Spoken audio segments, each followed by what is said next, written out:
Bulletproof Garage. It's a Monday. This is day one of the 1953 New Yorker, two-door. It was a factory Hemi car. It was a factory stick shift car. And it showed up here one day. My friend Brett brought it. And it sat here and sat here and sat here, and he didn't do anything with it. And finally I said, "What do you even do with that car?" He said, "I'm giving it to you." So there it is, 1953 New Yorker. It's been here for about 3 years. Traditionally, I'm not really a 50s muscle car guy, but I do like them. And, you know, especially like Mopars, obviously. So when this showed up, I kind of have a soft spot for it. These are the 15 by 10. They're Bassett racing wheels with 295 50-15s on it. And that's what was on the Country Boy Charger. That was what was on that Charger when it showed up. And I mean, they look cool on it, but they do not clear those quarter panels very well. There's the hood for it. I did throw that. Some of you guys might identify that as a Bel Air hood ornament because I don't have the original hood ornament for it. I don't know if that's going to stay or not, but I'm going to give you a quick walk around of the 1953 New Yorker.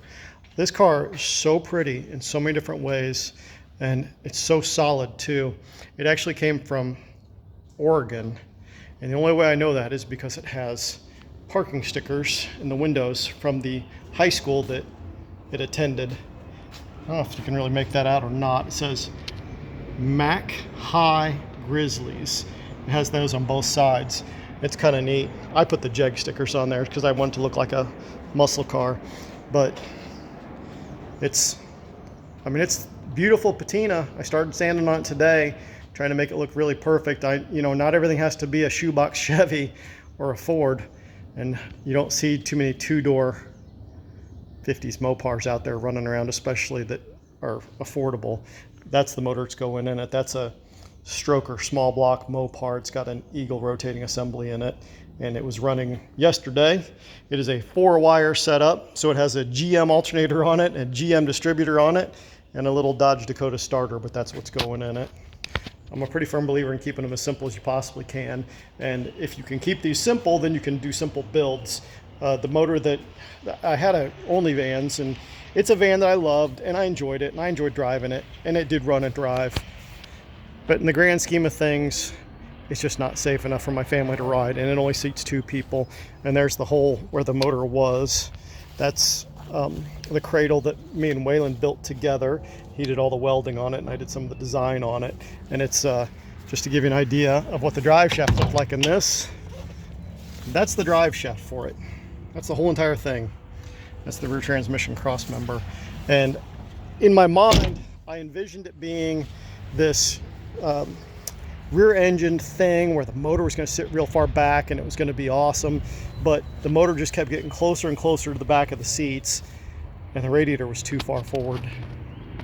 And I just couldn't bring myself to do it. You know, the day that the 68 Charger overheated in the shop and it was spraying 250-degree coolant out, and it poured coolant everywhere. I mean, everywhere. And it was, steaming in all different directions. I thought, man, if that happened to a member of my family, I wouldn't know what to think to myself, So anyways, back to the 53. That's my wife's extra plate twisted from her car, and it's kind of fitting for this car. It's not going to be twisted, but pretty solid trunk floor.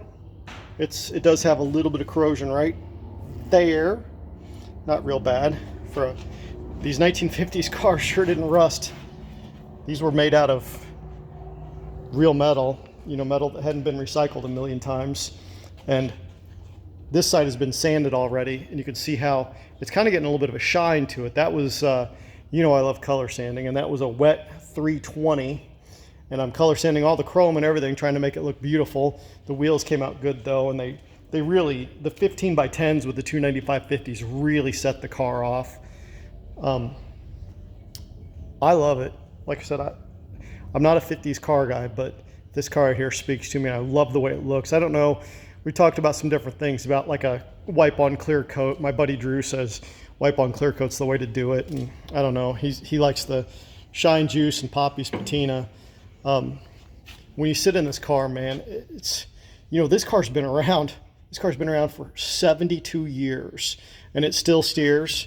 It steers real nice and easy. I've been lubricating everything inside of it. Look at the size of the back seat in this thing. You could lay down inside of this. Obviously, good seats weren't part of the deal, but so I have that seat, and I have the remnants of the rear seats, which is the back seats are just completely trash. There's nothing left of them. I don't even know what I could do with them. But I do plan on dropping the motor in. Actually, the motor mounts I bought originally for this, I had fabricated for this, and I ended up using them in only vans. And they were designed, it's kind of like a 50s style motor mount system where it uses these studs that stick up. It's got power steering. I'm not exactly sure what all those shift linkages are over there. And I know that there's a brake master cylinder someplace underneath the dash. But you know, the little things about this car as it starts to come back to life, you know, you just, like these were both stuck.